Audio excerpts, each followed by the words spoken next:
No one's saying that it's just one kind of form. It could be a person-to-person interaction. I just have somebody sitting on the other end of that chat. And many businesses, trust me, are going to start that way. You need to get onto a messaging platform does not necessarily mean I need to build the next great thing in AI and, be smarter than HAL or ELIZA or something like that, right? You can just have a person-to-person conversation on chat platform for a person to interact with your brand through WhatsApp or message. So that is a simple, small first step, right? And that's where I think Microsoft, Satya Nadella and Microsoft have got their priorities, right, and what they want to do in this space. And this is again, a term coined by Satya Nadella in the Build conference, which I really like, because it falls into the whole buzz today. Everything as a platform, infrastructure as a service, software as a service. He's coining it, conversations as a platform. Any conversation, whether it's with a person, digital assistant, a bot, the conversation is a platform on which we do business. So if I'm completely losing you or something, just stop me. I don't think I will be, it's all pretty generic. So what is a chatbot or a bot or a chatterbot? There are a million different terms. People are not going to, this happens with every new field in computer science or in anything really. 25 people will call it 25 different things and will define it in 25 different ways, right? So, but broadly, I just tried to pick the one I like best. You will find as many more definitions as you want. So the one that I like best and that makes sense to me is that it's basically a service. Could be powered by rules. Sometimes could be powered by artificial intelligence. And like I just told, sometimes it will not be powered by anything, but then it's not a chatbot, that's a people-to-people conversation. So it's a service powered by rules, sometimes artificial intelligence, that you interact with via chat interface.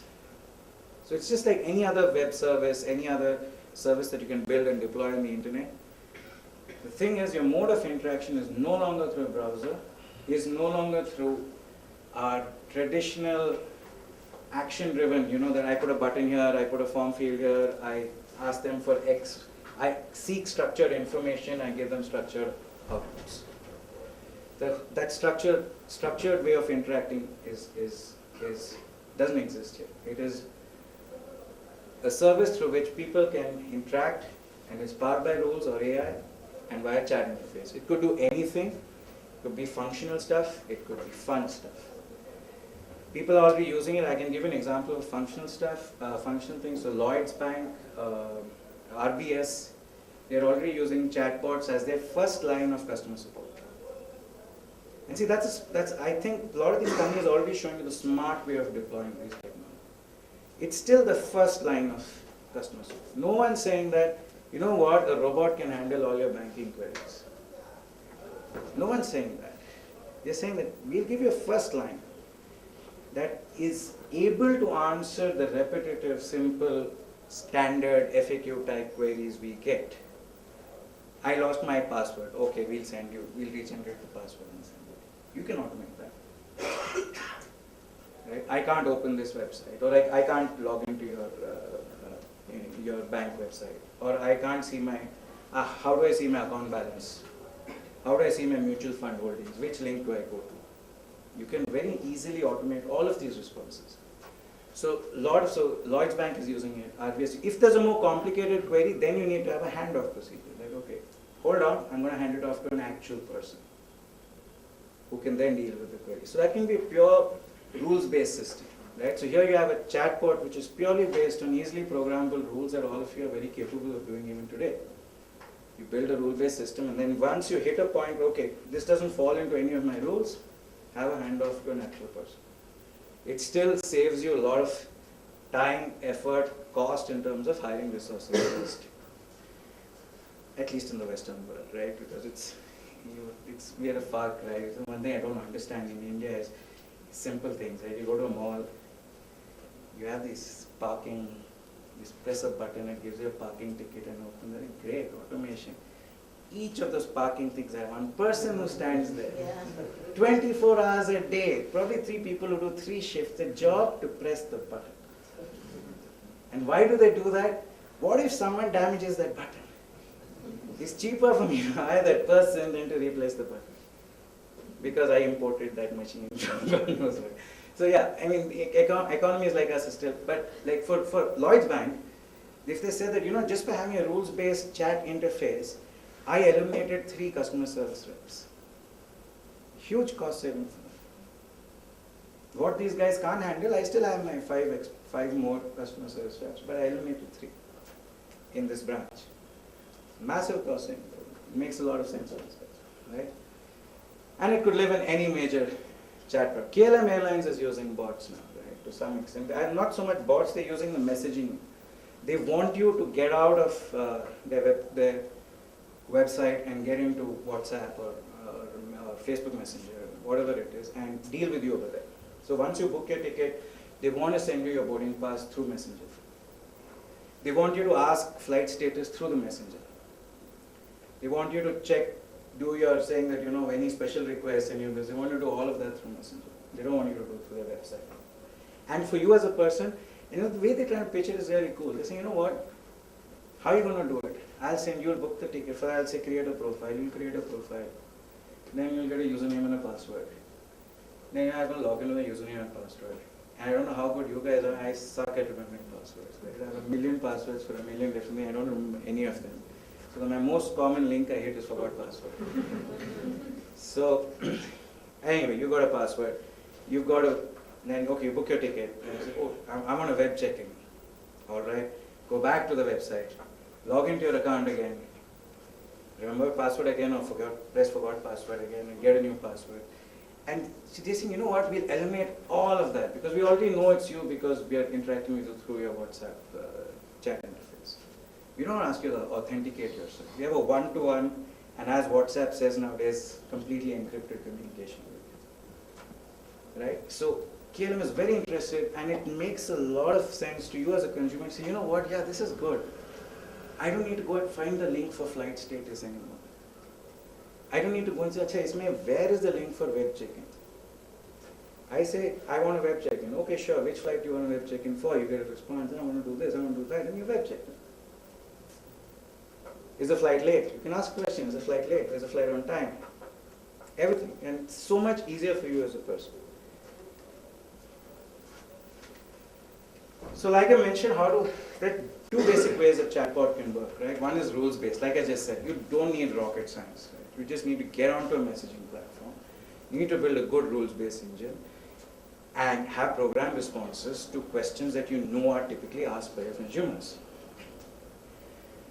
The advantage, it's very easy to build. You can have a business today can get a bot on Facebook Messenger with a rules-based thing in like 3 days.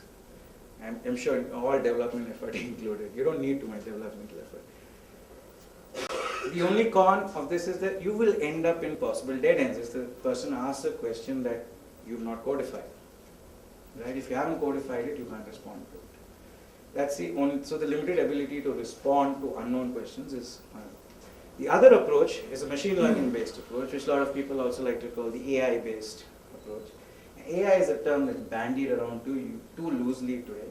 So you have these polarized camps, the AI lovers and the AI haters, and there's no pragmatic person in between. There are very few pragmatic people in between. Right? So, but yeah, it's used this is more machine learning. So, and I'll come to the difference if we have time and you're interested. I'll spend some time on telling you the difference. But these are basically based on systems which are based on what's called natural language processing. Natural language processing is basically, it's a statistical field. It has nothing to do with AI per se, right? It's a statistical field. It is how do you pull structured data out of unstructured natural language. That's it. It uses a lot of stochastic models, and there's a whole field of study. It uses regression models. It uses a lot of known, and these are known for very long time, known statistical approaches. Right? So these are based on natural language processing, and the AI part is to train, the machine learning part. How do I train a machine to deal with, let's say I ask you a question, what's the weather? Or I ask the question, how is the weather today? I want the same response. I can't codify a million questions, a million different ways of asking what the weather is. So I want a system that can say, you know what, I can deal with ambiguity. I can learn that, okay, when someone says what is the weather or how is the weather, they're asking me the same question. So that's the machine learning part of it, where you train these systems to respond to understand what is the structured data you see. The advantage of this approach is it can deal with unplanned scenarios. Like I said, you can have people ask questions which are structured in a different grammatical way, which have spelling mistakes in them. It can learn to deal with all of them. The flip side, it's not necessarily to be predictable in its response, because it's going to try and interpret it based on its own learning approach, and it may or may not get the question you really want to ask. It may get a different question, give you a completely different response. So let's look at some examples. I know it's getting very boring, so let me try and give you some quick. Okay, I get this there. Okay, this is messenger.com. It's Facebook's online, the web-based version of the messenger. It's the same thing that you get on your phone, just meant to be used in a browser. So let me say I just want to look for, so I'm looking for this thing called Hi Poncho.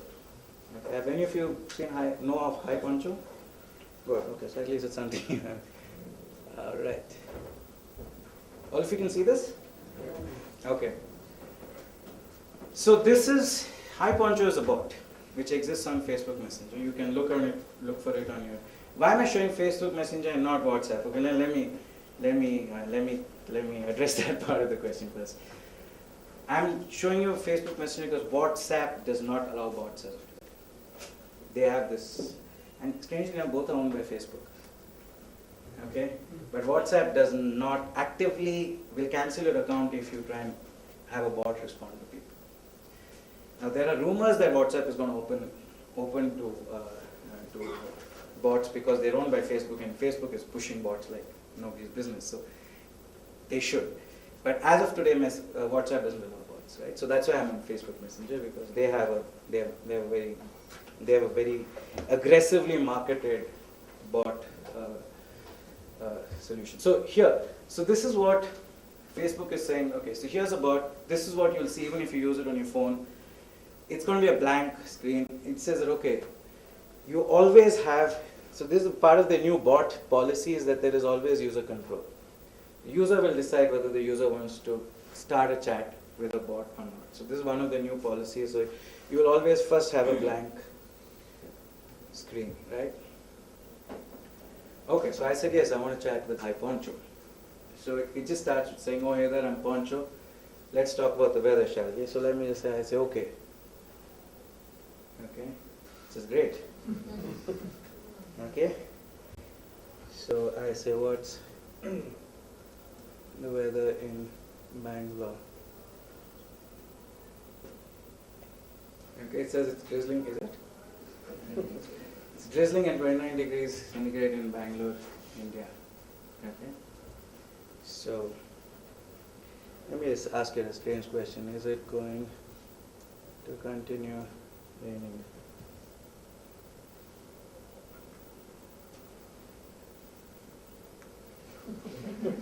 It's thinking. Or my network is thinking, one of the two. Okay, so this says, it's raining in Bangalore. So, it's trying to figure out what should it say. So it doesn't know. So if I say, okay, I say, what's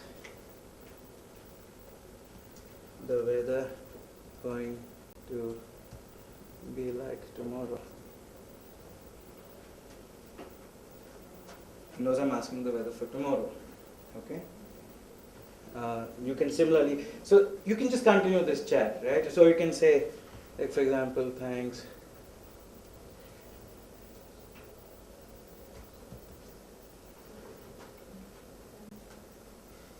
See, so when it doesn't understand, so it doesn't understand what I'm trying to say, right? So it says, you know what? I don't understand. You can try help, but just start talking about the weather. It wants to talk about the weather. It doesn't want to have a random conversation. Okay?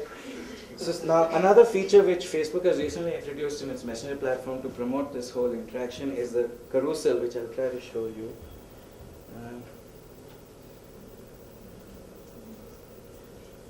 What's a 5-day weather forecast? Let me try that, see if it understands.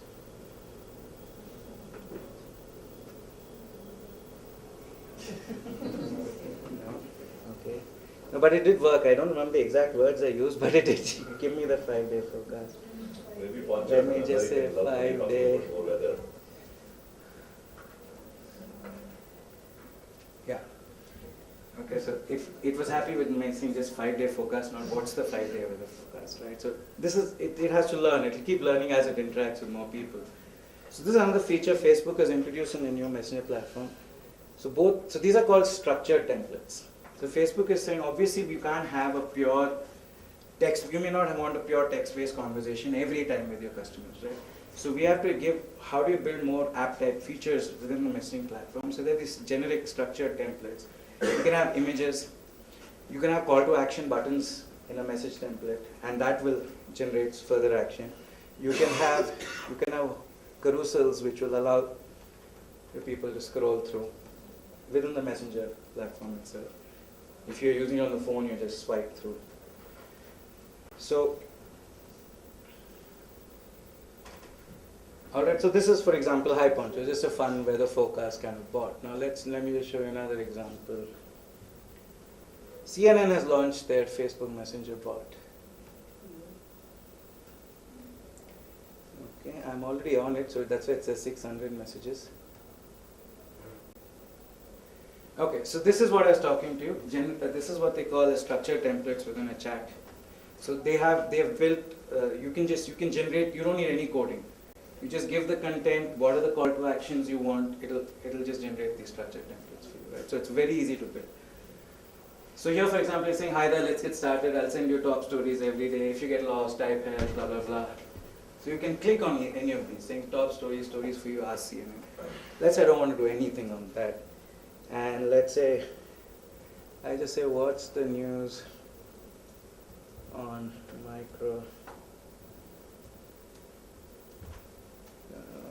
Microsoft's acquisition? My spellings are all, I can't see what I'm typing. Okay. Can someone give me a visual spell check update? Yeah.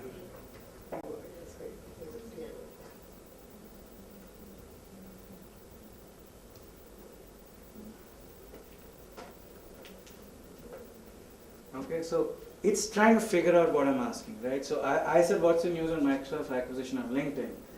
So it's kind of, for some reason, give me some story about WhatsApp adds end-to-end encryption, which is really old story now. And it's all WhatsApp stories. Okay, so let's just say news from India.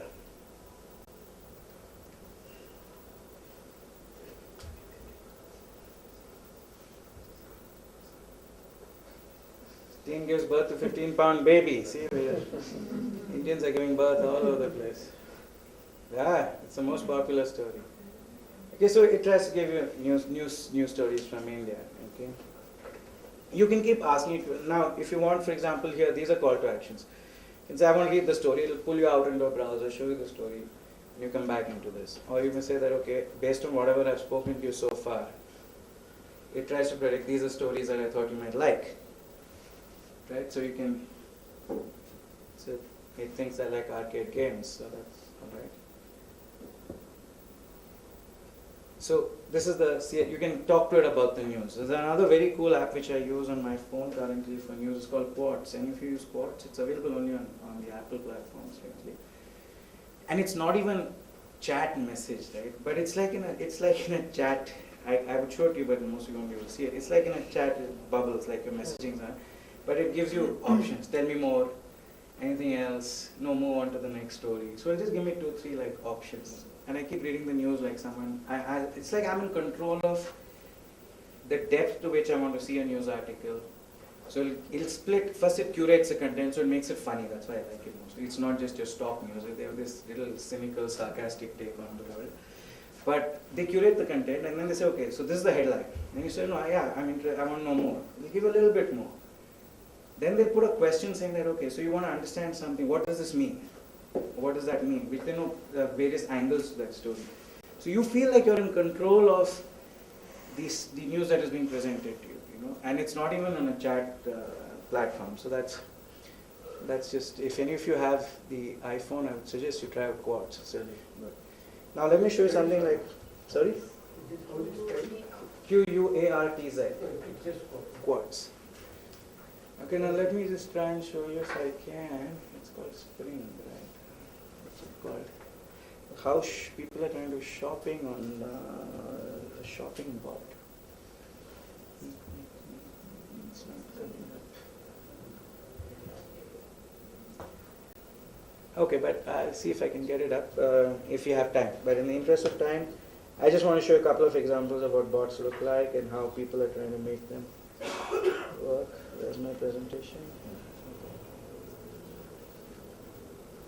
All right, so we're done with that.